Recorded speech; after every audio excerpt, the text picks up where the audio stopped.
Hello, and welcome to another episode of The Hump with Katie. I'm your host, Katie Thiroux. And of course, I have another amazing episode for you today with the bassist extraordinaire, Berry Green. If you're new to The Hump, this is a series where I interview some of the world's most talented artists and musicians and find out why are they so amazing? How did it all happen? And ultimately, what can we learn from their journey? We've already had some fantastic guests like Murry Grodner, Christian McBride, Rufus Reid, Paul Ellison, and some amazing non-bassists like Justin Coughlin and Ken Peplowski. You can find all of these episodes and more on Apple Podcasts, Spotify, and you can go watch them on YouTube. So go like, subscribe, download, leave a comment, and let me know who you want to hear from next. Before I bring you today's amazing episode, I'd love to thank our sponsors. And first up, we have the clothing company, Jams World. You guys, I absolutely love Jams World. I'm wearing a Jams World right now, of course. And the reason why I love it is because the fabric is made from 100% spun crushed rayon, and it keeps me cool and comfortable. They've been making clothing in Honolulu, Hawaii since 1964. And the artwork is so unique. It's screen printed right onto the fabric, and it looks like a piece of art. Go to jamsworld.com and use the promo code Jazz15, and you'll get 15% off your entire online purchase. Next up, I'd like to thank Colstein's String Shop. I absolutely love Colstein's. They are doing amazing things for the bass community. They have 2 amazing locations in Long Island, New York, and a killer online store. Go to colstein.com and use the promo code KD10, and you'll get 10% off your entire purchase. All right, I'm so excited to bring you today's episode. I really love all the episodes that I get to do, but today was extra special because we have the great bassist, Berry Green. Berry is so much fun. He's always up to something new and exciting. Berry breathes music. He breathes the bass. He just absolutely loves it, and it comes out in everything that he does. He was the principal bassist of the Cincinnati Symphony for 28 years. We talk all about that, all about his teaching, all about his amazing projects. Right now, he's working on this really cool project about Russia, and Berry does so much for the bass community and music in general. He's just constantly learning and sharing everything. He's a constant seeker, always trying to learn something new and share it. I love that about Berry. He just loves to share. So without further ado, here is Berry Green. And then I'm fine. It's just right. Yeah. It's all good. Yeah. Hey, Berry, I'm so excited that you have time to do this. Really looking forward to speaking with you. I don't want to talk your ear off because I always remember it's like, oh, I definitely want to do part 2, 3, and 4, and 5 with people. So, but you're such an interesting person and musician to me because you're such a seeker, I feel like, and a sharer. So I definitely want to get into some of the things in your life that, I don't know, maybe I'm putting that on you, but that brought you to be that way. So anyways, I don't want to talk too much. But I am interested in everybody's bass beginning. I know it's cliche, but I'm not even sure where you grew up and what was your first musical experience on the instrument. Well, I came to the bass through being recruited by my junior high school teacher because my initial instrument was the accordion. I started that when I was 6 or 7 years old. And played that for 7 years until I went to junior high school. And so my director recognized that I had this musical experience, but he didn't have any room for the accordion in the junior high school orchestra band. We had a huge music program, but sorry, no accordion. And where was that? This was in Los Angeles, in the San Fernando Valley, which is I didn't know that. Yeah. Where were you born? I was born in New Jersey, but we moved to California when I was 6 months old. So. Oh, okay. I'm originally from Chatsworth. Ah, all right. And you're in California now? Yeah, I live in Long Beach now. Yeah. Okay. So that was the incentive. My parents said, okay, if you want to play something at school, that's fine. But you've got your accordion at home, so pick something that's so large that it won't go home. So the bass or the tuba, and that'll stay at school. And then I have my accordion at home and everything was fine. Well, it wasn't long before I had not only the bass, but the tuba as well, all the instruments at the house. So that philosophy didn't work, but nevertheless, that was what brought me to the instrument. It was circumstance. Nowadays, it's a whole different world, right? Yeah, Because we hear the definitely. bass. There's so much inspiration out there of the great players.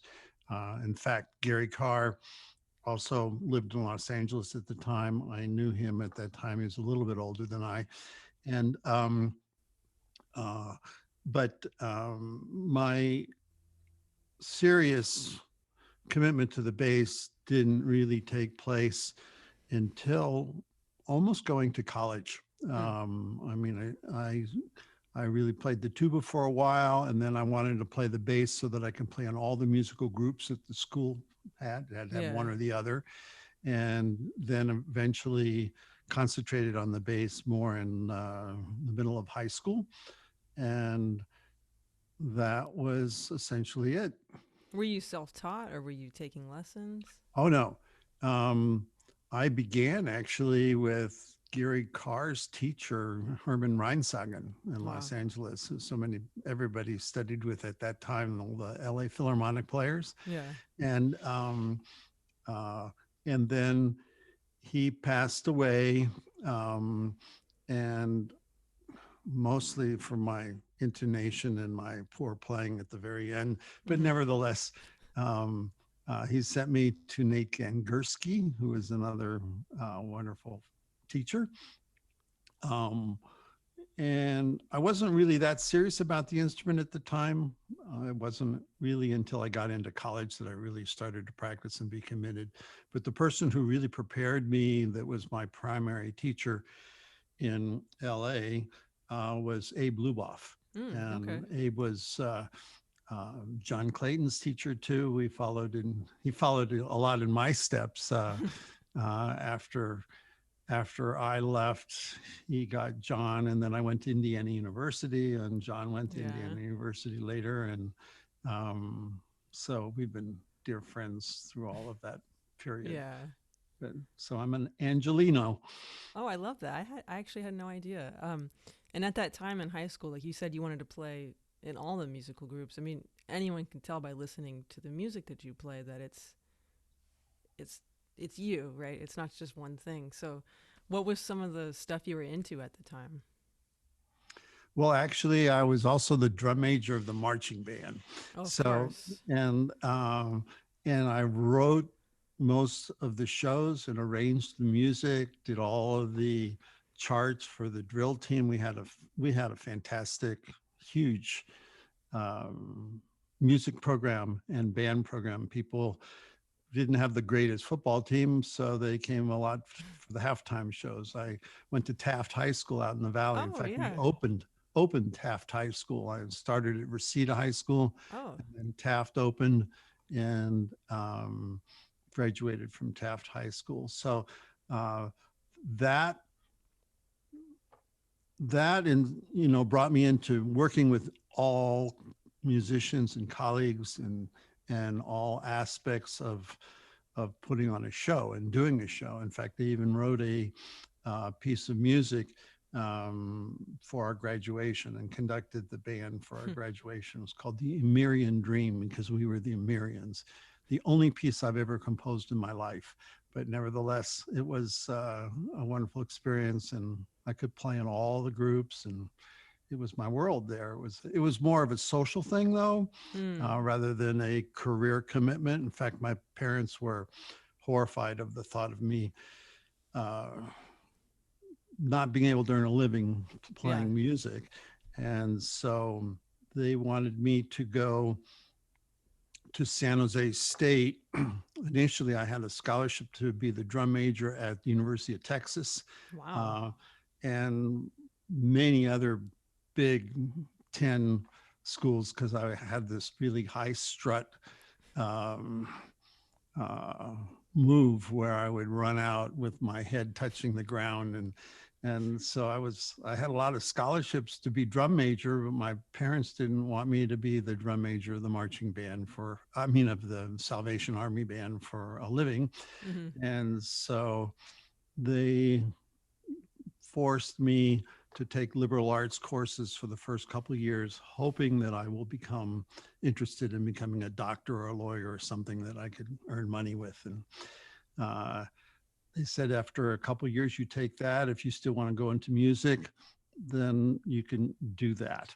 And actually, when I was really committed to go to Texas, I really wanted to go there to be the drum major. I was devastated that I had to stay home and do other things.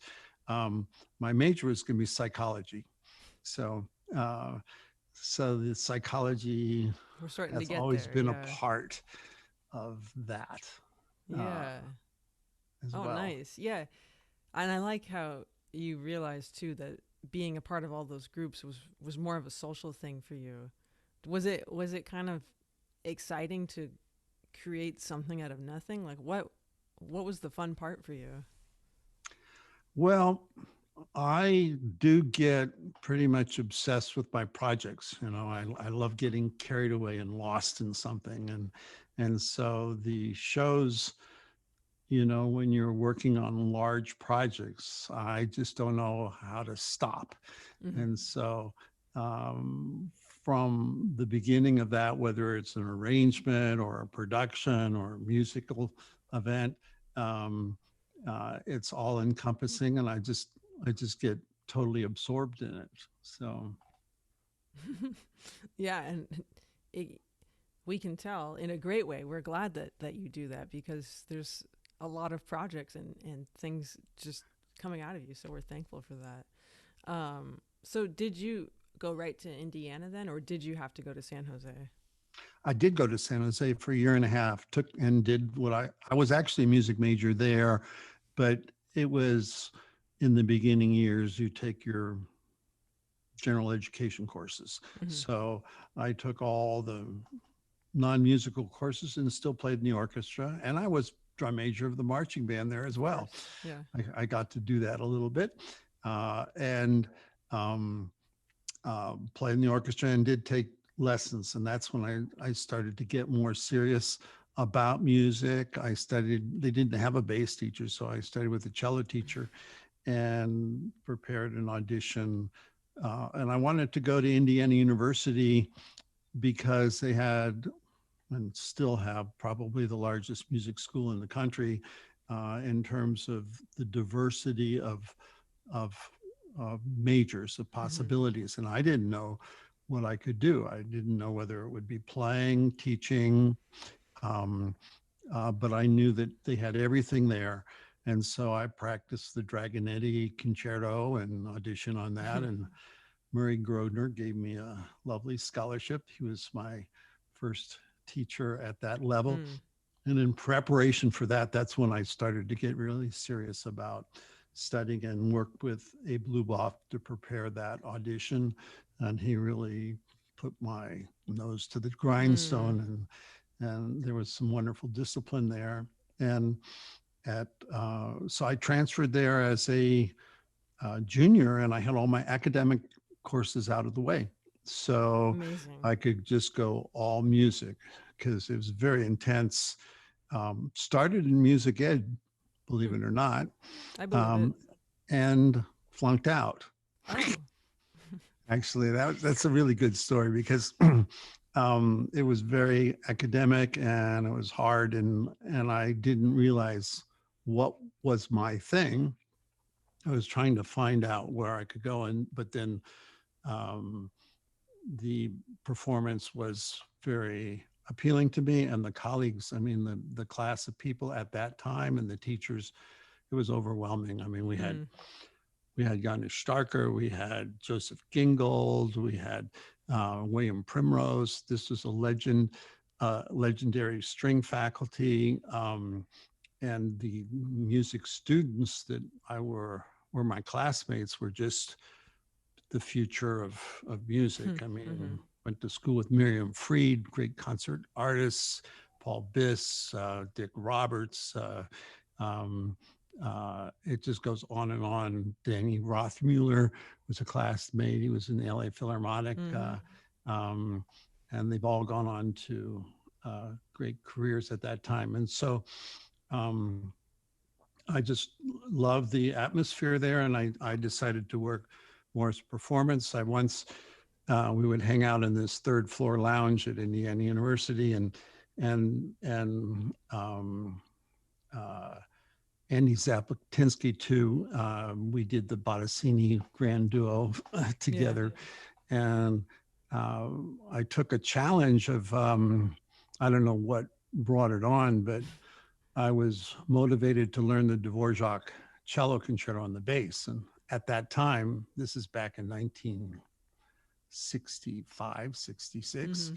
Nobody that we knew had ever done that before. I mean, later, yes, Geri did it, and there are other people that did it, but it was kind of interesting. So I wanted to do that as a surprise for my teacher, Murry Grodner, and I just worked on that piece 5, 6, 7 hours a day, and then one day came in there and played that for Grodner. It was really fun, and did it for my junior recital as well. And from that, I became interested in even more cello literature and playing this music. I also started to study with Janusz Starker, the great cellist, and they created a new course where non-cellists can study with other teachers. And so Starker wanted to take me on, and so I had both Starker for more solo music and Grodner for the orchestra repertoire, and studied a lot of cello music with him, Schumann fantasy pieces, arpeggioni, Bach suites, many things. He was a great technical influence, an equal musical and technical influence for me with his chamber music courses and his instruction as Grodner was for the fundamentals and the orchestra repertoire and our technique as well. And so that was that. I mean, the funny thing about this turnaround was that about 15 years later, I got involved with the Inner Game of Music and written the Inner Game of Music, and they started a new lecture series at the with a big grant at Indiana University, and it was rotated. Different departments got to choose a speaker to bring in, and I was invited to be the first speaker in the series. And the department that had the opportunity to choose their speaker was the music ed department. And so I was invited there, and it wasn't until I got there and I started my speech, or my presentation, and I was said it was such an honor to be back to Indiana University, especially to be invited back by the department that flunked me out. Yeah. There you go. So, and then so the psychology and the music ed, all those things just keep coming back full circle. It's who we are as human beings, really. Yeah. And they've always been major interests for me. Oh, totally. I want to touch on that in a second, but I want to backtrack for a second. I like that you go right right to the source, like you with the bass. Like, I want to study the bass technique, and then get everything from the cello teacher. But in high school and when you were at Indiana, were you also going out to see music? Was that something that was very important to you, to go see live music and how it was done, or was it more like a self practice and just study with a mentor? Oh, well, I forgot how many programs a year at Indiana University. It's like 700, 800 or 900. And so they number the concerts based on the program that it is in the year. So my recital might have been 575 of the year. I mean, there were so many things to go to. The orchestra programs, the opera programs, everybody played opera. There were 6 orchestras. There was the Young Orchestra and the Philharmonic, which is the most prestigious, and then there's the 4 opera orchestras that rotate in the operas, because opera's going throughout the whole year. And so it was just so many opportunities, and the faculty recitals were just major events. I mean, it was just so amazing. I'll never forget, these recitals with Gingold and Starker and all of these, um, and the chamber music as well, the different faculty ensembles that they had. I was inspired to start a professional Baroque contemporary ensemble from the Baroque chamber players that were in residence there, for which Grodner was a part of that. It was flute, oboe, harpsichord, and bass. So they played Baroque sonatas, and then they also commissioned all kinds of contemporary pieces for the group. And then my first job right out of school was Nashville Symphony for 1 year. Started a group there, and then when I got Cincinnati, virtually the next year, we had the Baroque chamber. We had our Baroque quartet as well, and played with that group for 7 or 8 years, I guess. Great literature, all the Baroque sonatas, and then had a lot of new music written for us as well. So that was all an inspiration from the concerts and the things that we would see at school. Yeah, so inspiring to just be like, just that's your world, all the music, and everyone's on a high level and just pushing each other. And jazz, we also networked a lot with jazz too, because David Baker was a big jazz guy, and he took an interest in me with my crazy literature and stuff, and he wrote several pieces for me. And when I got in Cincinnati, we did a combined concert. Actually, I was invited back to teach for Grodner when he took a leave of absence, and so I spent a whole year teaching at Indiana as well in the 1979 and 1980. But even prior to that, that was in that period. I continued to teach at CCM as well as Indiana University. Took a leave from the Cincinnati Symphony, and started these collaborations with David Baker. He wrote this huge concerto for 4 instruments. It was a bass, tuba, cello, and bassoon.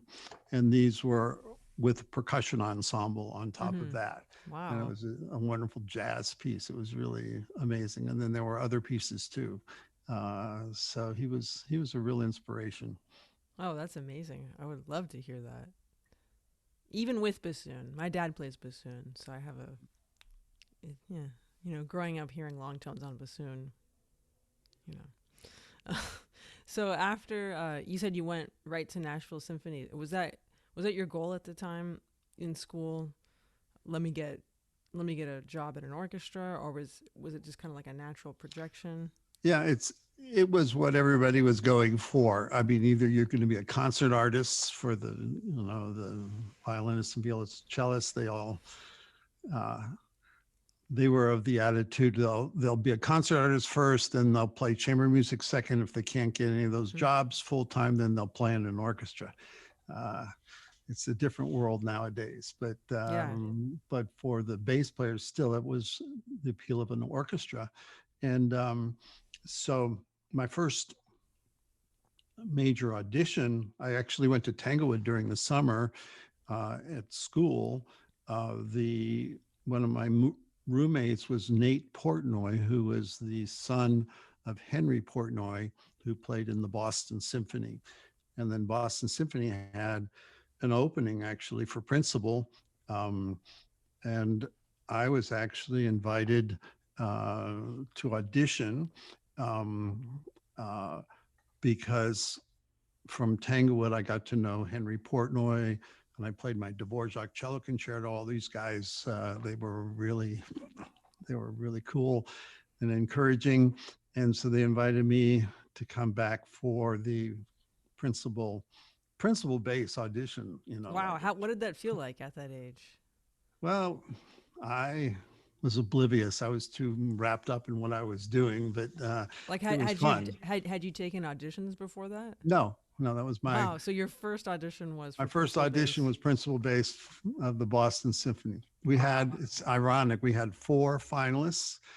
Um, Henry Portnoy ended up getting the job from the section. Mm-hmm. Okay. Um, and the 4 finalists in that job were David Perlman, Sam Hollingsworth, Bob Gladstone, and myself. I'm fortunate that I'm still around. Unfortunately, the other 3 are not, but Yeah. within when Portnoy was hired, we were all invited to play in the section one at a time. But in the process of that whole year, all 4 of us got principal jobs in Cincinnati, Pittsburgh, Detroit, and Cleveland. Wow. So it was a pretty good crop of people. Wow, what a crew. And I was playing in the Nashville. I got the job in the Nashville Symphony from playing in Tanglewood. Mm-hmm. Okay, and then from there, then I auditioned for Boston, and then from that, after Boston, Cincinnati came open, and I auditioned for that. I was really lucky with that because they had sight reading, and they invited me. They played, I think it was Pictures, and no, Symphony Fantastic. And we were playing the same piece that week in the National Symphony. And so I contribute one of the reasons that I got the job was I did better on the sight reading, played by Dvorak. It helped me get the job. But the real reason I got my job is kind of thing I like to share with my students, is that there were 2 people that were really, I won't say who the other person is, but 2 people that were really finalists for Cincinnati. And it was a really hot, humid day. It was a long audition. I played on the stage. And then after the audition, we go into the conductor's office and play for the committee up close. And it was Max Rudolph was the director of the orchestra, wonderful conductor. And so I go into the office for interview or to play more. And as I say, it was hot. And I says, would you mind if I take my coat off? Because I had a sport coat on. I'd be more comfortable playing. It says, absolutely, go right ahead, make yourself comfortable. So I took my coat off and hung it up on the rack, and then continued to play my audition. Then when the audition was over, Max Rudolph said he liked my playing. He says that there were 2 people that were really considering me and some other person. And the other person had played. And then when it was time for him to come into the office, he had taken his coat off and threw it on the piano, and he was laying down on Rudolph's couch. And made himself kind of at home until the committee came in. And the fact that I asked that I could take my coat off and hung it up got me the job, because he said the other person who played just as well as I did, but he said that this guy was he said he was too full of piss and vinegar to be the principal of his section as a young person. And Rudolph was also a master of hiring people, because he was in charge of hiring all the people for the Metropolitan Opera before he came to Cincinnati. And he thought he was a good judge of character. And he chose me on character, because he believed that I might keep my mouth shut and behave myself and would be courteous. And that's essentially what got me the job. Well, so the moral of the story is hang up your coat and be polite. Yeah, exactly. Ask if you can hang up your coat, be nice. No, and that's a great Some people are oblivious to that. We know talent doesn't match personality, right? They don't go hand in hand. So that's an important lesson to learn, and just Absolutely. be aware. And maybe that person was just nervous that day, but yeah, I'd always much rather work with someone who is nice. Again, might be a better player, but someone who's going to be professional, show up on time, know the music. So, what a great lesson. Yeah. What was one of the first things that you learned from being in a professional orchestra, whether it was Nashville or Cincinnati? It was pretty simple. I mean, I was the youngest person in the orchestra for that matter. I was 21 years old when I was hired. And uh, so I was playing all this stuff for the first time. A lot of the literature. I played Beethoven's Ninth on one rehearsal on tour with the orchestra. Other things. Um, it was a humbling experience. So I kept my mouth shut. That's the bottom line. Now, I've since opened my mouth quite a bit, but but still, the answer was watch and listen and ask for help and be humble and learn by experience, Yeah. and don't tell people what to do. I came into a situation where there was some negative um, feelings from someone in the section who wanted the job that was acting principal. And so there was some division in the section. Yeah. And so I knew I wanted to not create any waves and just be quiet and play my part and learn, because I was over my head in a sense. I mean, I didn't know anything about leading a section. Yeah. I was chosen to go in and to take that position, but I didn't have even a teacher that told me this is what you do when you become a principal. Now, we talk about this at Ohio State with my students. Like, we were really clear on roles of principal players, section players, how to mark parts, what to do, all the etiquette, all the things. Uh, but at that time, no. So I was just kind of like stars in my eyes and quiet, and learned eventually by listening to what other people were doing and what to say. So And were you having to play? You kind of said this, but some catch up. Like if you were playing a piece you hadn't played before, would you you'd have to study it yourself? I I had practiced all the major repertoire, but I hadn't performed all of it. I mean, there's only, we had a 52-week contract there right away. And so we had, I don't know, 26, 24 weeks of subscription concerts every week.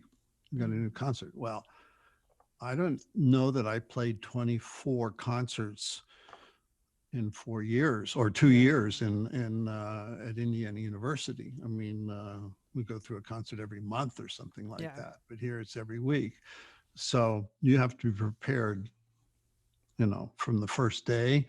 And so I had studied most of the music, and if it was new, something I haven't studied, well, we know well in advance and you can get the music. Plus I was responsible for marking parts and bowings and all of that stuff. So it's just part of the job. It took everything, and I was very happy to do it. And was it a physical adjustment? Like, I know you were used to practicing many hours a day, but that much rehearsing in an orchestra, was that an adjustment for you? No, it was like a dream, a lovely dream. Yeah. And how long did it take for you to feel like, okay, I feel like I'm the principal bassist of this orchestra? Well, I was lucky. I was always principal based, so I didn't know what it was like to feel being in a Yeah. section.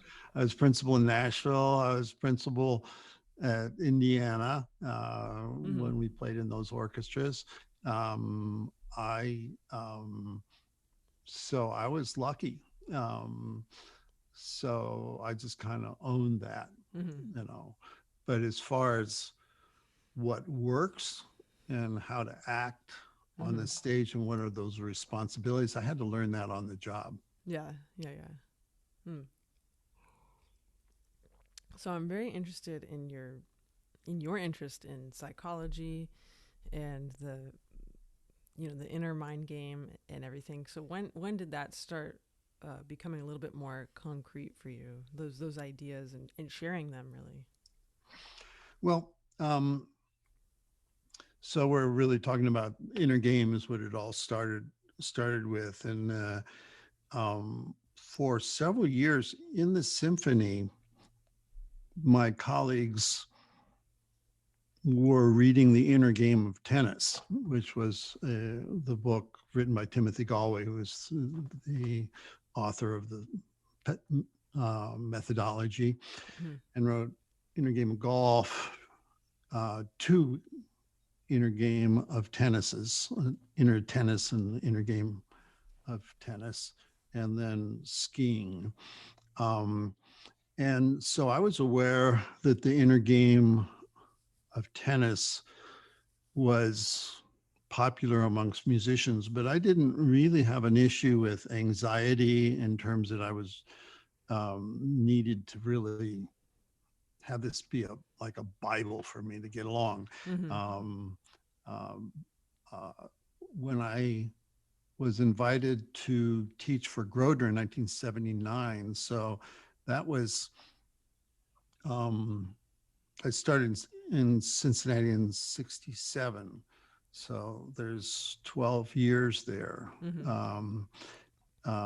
between getting the job, going through that first phase of my career, playing in the orchestra, and um, and then getting involved with the inner game and even more so in teaching too. So uh, when I went to Indiana University, they opened up a ski resort, very small, but nevertheless, it was a ski thing, and I'd always wanted to ski. Uh, so I took these traditional lessons, Hmm. 10 lessons you sign up for on the Bunny Hill. And my brother had, being from California, my brother has a different approach. He likes to learn by himself. I had taken these lessons and we met at Squaw Valley, which was the big ski resort where they had the Olympics. And we Hmm. actually went to the Olympics in the 60s. And so um, here I'm at the top of this hill with all my ski lessons. And I'm totally paralyzed and a nervous wreck. All these instructions run through my head what I'm supposed to do. I essentially sat on the back of my skis and slid down the hill. And Hmm. my brother just zipped right down the hill. He was just did fine. And when I finally made it down the bottom of the hill, I asked him, how'd you do it? And I had all these lessons and they didn't do me much good. And he said, well, he says, I didn't read this book to learn how to ski, but I did read the book to validate how I was able to teach myself how to ski. And that if you Hmm. want to learn more about how you can do this on your own, read The Inner Game of Skiing. And this explains his process because it was a book for him that was about the way he learns. Hmm. And that's the key to the inner game and frankly to my success with the inner game is that it's not a book about me or Yeah. it's not a book that I wrote. The reason it has done so well is that the people that have embraced this philosophy feel that this is a book about them, Hmm. Yeah. and it it validates and it reflects our own experience when things really go well and when we have these wonderful moments without interference and anxiety and confusion. And I read The Inner Game of Skiing while I was in Indiana, and it was just a great realization of, wow, this is fantastic. Now I see what all of my colleagues in music were excited about, of how applicable this is, not just for sports, but it applies to teaching, applies to practicing, applies to learning, um, and performance. And I just, in my own style, Galway, lived in Los Angeles, lived in Malibu. I just called them up on the telephone and I said how wonderful this was. I wanted to learn more about the um, philosophy for music. And he says, well, next time you're home, come on out, and he'll be teaching some courses and he'll meet me. And uh, we engaged in the beginning of this relationship that was a result of 4 to 5 years of study and research in music. And he, I never wanted to write a book. He said, I called him because I was interested in how this could help me as a musician and as a bass player.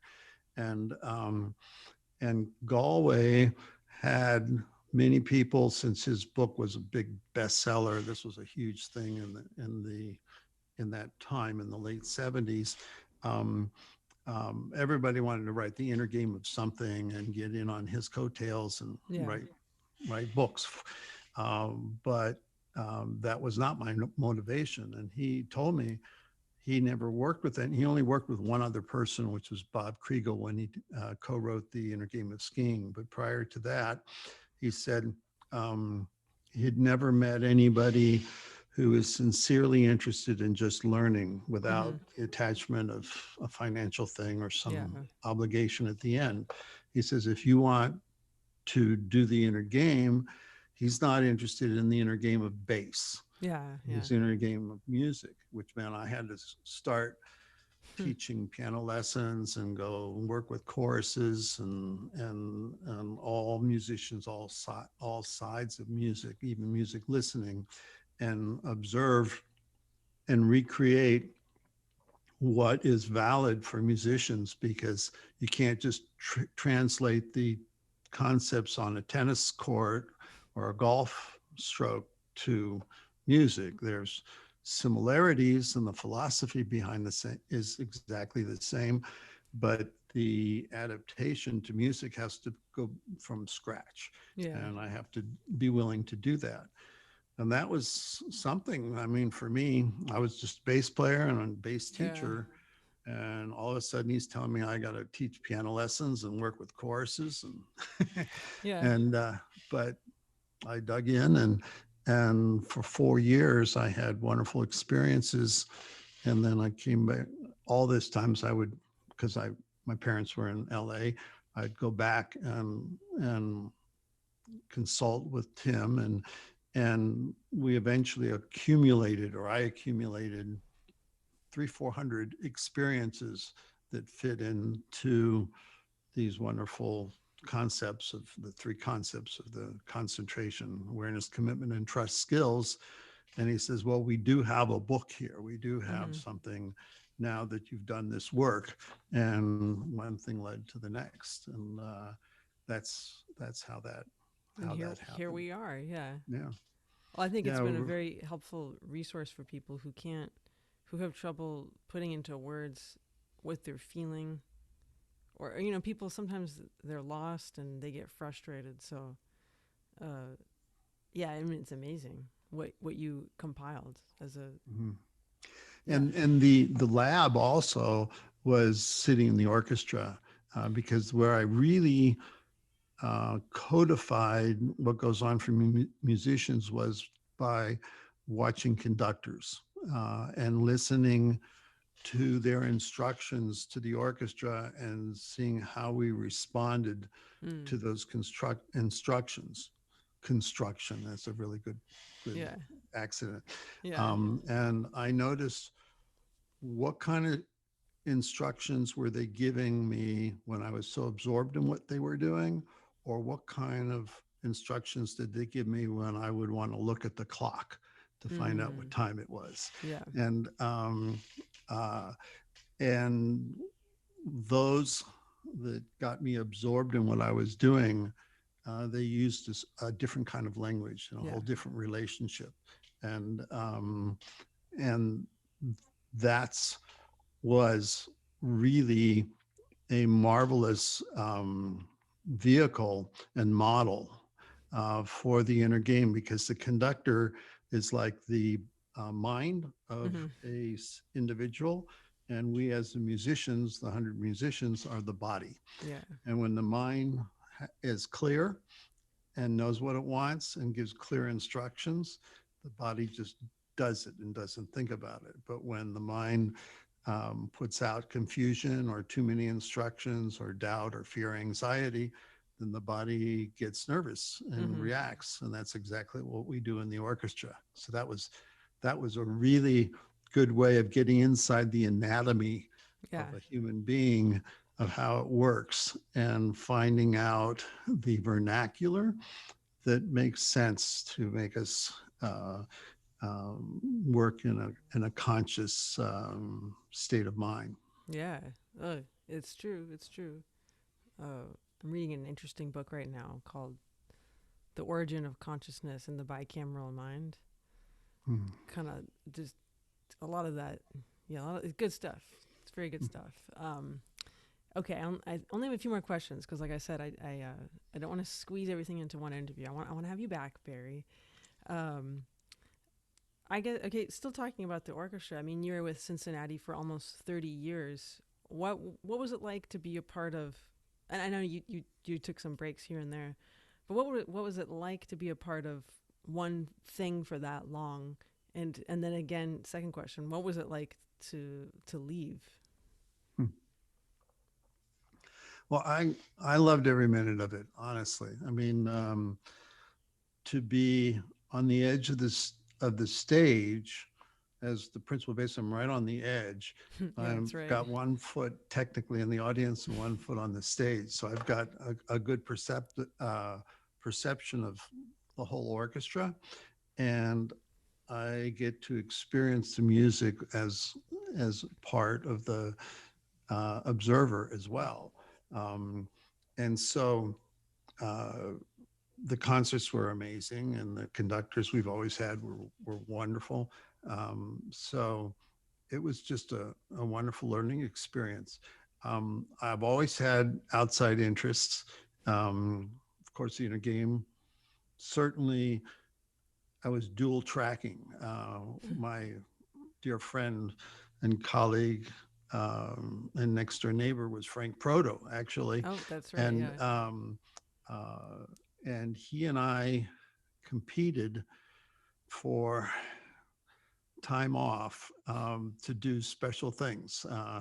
When I would ask for a week off to do something, I'd have to go to Frank and say, well, when do you want this off, or when do you want? But the fact of the matter was that the orchestra inspired us to go beyond just our own instrument. I mean, Frank was listening as an orchestrator and as a composer, and he's listening, and he's fascinated with the conductor and the scores and all that stuff. And I'm also through my own interest, I'm listening to all the other instruments, and I would ask questions because I hear the bassoons or I hear the horns play something different than we, and I never got bored with our parts because I was so engaged in what it's involved in the whole musical product. I felt we're part of the bass section, but we're part of a unit which is either rhythm, harmony, or melody. Okay. And if we're rhythm, well, we're not alone with rhythm. We're part of all the other voices that are in rhythm. And sometimes we play the melody, sometimes we play all those things. And then we have to play with these other parts as well. And so the rhythm has to fit with the melody. So that means we have to listen to the melody. So I'm hearing things with the melody, singing along with the melody while I'm playing my bass part. Or if I have an inner part, I'm listening to how many there are, and we're learning to balance between the instruments that have this inner voice versus what it's the accompanying part, and also fit with the rhythm. Yeah. And so this is very engaging. And so we feel, I think Frank and I both felt we're part of the whole score of the whole process. And this was just a real gift. I did have all of these outside obligations. And after the inner game got some attention, I was doing touring, so I would get away to do different tours. And I also took some leaves to study with Rabath as well. And so these were always interests. And I was also teaching almost full time. I had a 3/4 load at CCM, which was like 16 hours. I mean, it was just ridiculous. But, you know, I enjoyed every bit of it. The opportunity after 28 years, it was, I don't feel I left the orchestra. I mean, it was an opportunity to do what all these other things that were a part of my life full time. I felt at the time anybody could be principal bass. There are so many great players. That's a good sit in that chair and play that repertoire. Yeah. But I was the only one doing the inner game and doing the things that this was leading me to. And I wanted to develop that more. I also wanted to start teaching young kids. There was a transition where I left CCM 2 years before I left the symphony, and I began to work with the School of the Performing Arts with a vocal jazz ensemble and my fusion programs while I was doing all these.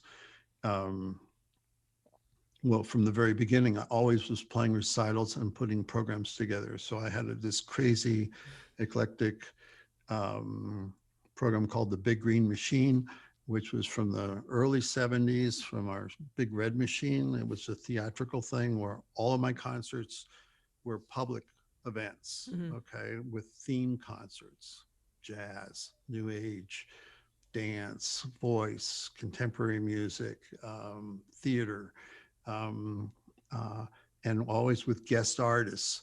And I was actually designated a major ensemble at CCM because they were always productions, so that I could use the stage and book all these things and have budget for these things and have had a family, have these family events. I did one concert with the zoo where I brought in the elephant from Aida that plays the opera downtown. But I felt, oh boy, that was a big event downtown for the opera.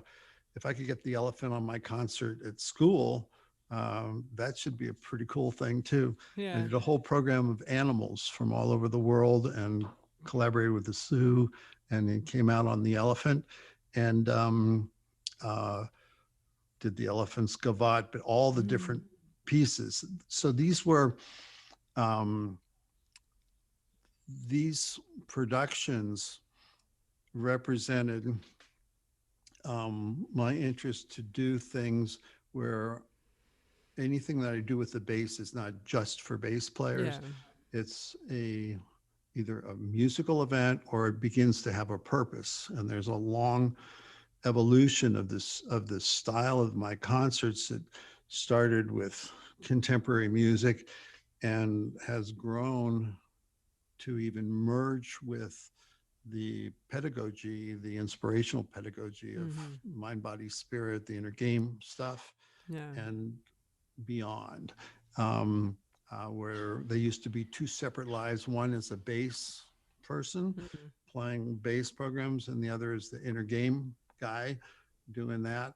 But over 30, 40 years, those two have come together. So now the things that I do are all with a more central purpose Mhm. for the public. Um, Music for people. there you That's what. go. Yeah, Yeah, yeah. I love it. yeah. And so that opportunity to develop this full time, it was all a nice extension. I mean, your initial question was in the orchestra and outside the Mhm. orchestra. So the orchestra was an opportunity for me to develop and mature as a musician and a vehicle, and loved every single minute of it. Got amazing experience. But um, the opportunity um, to do more work full time. I wanted to teach young kids. I was at the college level. What got me out of college was when I started to do these programs at this performing arts school. I found that the younger kids, there's just as much talent when they're younger as they are Mhm. when they're in college. In fact, they're in college, they're there to get a job, and Yeah. in high school, they're there for fun because they Yep. love it. And so that inspired me to go younger and younger. And I always Mhm. loved children. And the guy that really inspired me to get into young bassists was one of your colleagues, David Young in Oh Los yeah. Yeah. Angeles. He's And great. I go home for the LA Bass Club, and he comes out with these 7 or 8 year old kids, and Yep. I just fell in love with them. And I said, that's what I want to do when I go to California. And I Mm. started young bassist program, started bass players from scratch. Mhm. And uh, so that was a wonderful opportunity that I could do full time. And then also through the San Francisco Symphony's education program, I was able to develop um, beyond the inner game into the body and to the human spirit, these Mm. other areas, and work with 4 school districts, the whole music departments, developing these concepts with the orchestras and a pedagogy and research and opportunities, as well as doing the bass, all of this stuff together. Mm. Amazing. Um, okay, we got one more minute here. Um, Tell us what you're working on right now, because I'm sure you have. Well, I know you've got some projects going on. Well, in 1 minute, I can't. Okay. Um, well, the latest thing is this new concert program. It's called From Russia with Love. I mean, the last thing that led to this program was 5 or 6 years of my Anna's stories, which were I call them the Karate Kid's story for music. Um, Anna's way, Anna's gift, and Anna's promise, where I'm representing as a bass player what all artists do to pursue artistry. Okay. Mm-hmm. Growing up as a kid, in midlife and senior life, where Mm-hmm. we become the messengers of our teachers. Um, and so it's like a Karate Kid story for music, using Yeah. Eastern philosophy into music. And I did the last 2 stories with Andres Martin, did all the music. This has been a long project. Um, and so that was the last 5 years, 5, 6 years. And then um, it's done with either a combo, a full symphony orchestra, or a full concert band. But it's a big production. Yeah. And I was looking for something a little different. Um, and we were invited to do a house concert for my wife's church, um, um, with Russian music. And I was said, they knew that I played the bass. My wife is a chaplain and a minister. And so we've done services together for the Unitarian Church. And so um, they asked me, could I play some Russian songs for this dinner? And this was when COVID started. Mm-hmm. So I thought, oh, sure, there's a few things, Rachmaninoff, whatever. And I started to do research, and that led to one thing after the next. It ended up being a 1-year production. Of course. It just got its premiere this week, From Russia with Love. And it only takes 2 people, but I've been for all these years working a lot with video and with visuals, movies and movie programs. And so the Russian program is literally a 1-hour narrated program with 2 authentic native Russian narrators, which are absolutely amazing, telling the story of 9 great romantic composers. I had music arranged for me. I transcribed some things myself. I used some bass literature. It's all the standard rep, very, very popular thing, but it's gossip, it's history, it's trivia, it's great music, and it's politics. Wow. And it's so titillating, Barry. I can't wait to check it out. Everything that everything that people would want, we were comparing the 2 programs, the inspiration programs, the message is pedagogy and an educational message, but everybody loves to listen to Tchaikovsky and watch and loves gossip and loves stories and loves the stories behind these composers, their lives. And I've come up with some of the most fun things to put together all of these things into a musical package and I think it's going to be a lot of fun because I love playing, and this is a real easy vehicle. With all I need is a pianist that I could rehearse with.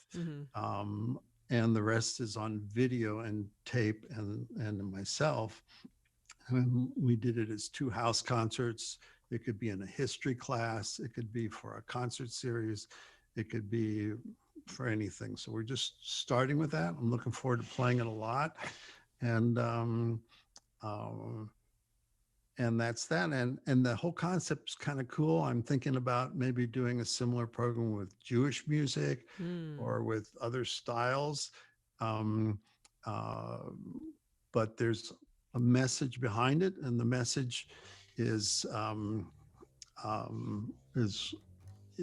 life and music and love and joy and inspiration and all these things.